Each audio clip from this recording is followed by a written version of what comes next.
Hoje eu vou fazer uma picanha para comemorar os 100 mil seguidores aqui no Instagram. E olha que peça mais linda de picanha. Agora na gordura eu vou fazer quadriculados, porque além de deixar a gordura mais bonita, vai ficar com mais sabor. Agora bora pincelar azeite na nossa mão e passar nessa gordura. Agora bora dar uma selada dos dois lados da picanha. Selou, deixa na tábua descansando, hein? Agora bora cortar em bifes de 2 dedos de espessura. Agora põe de volta na brasa quente, só até dourar dos dois lados desse bife. E taca-lhe sal.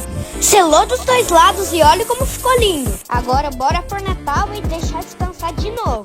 Agora eu vou cortar. E olha que pontinho maravilhoso. Vai me falar que não tá, hein?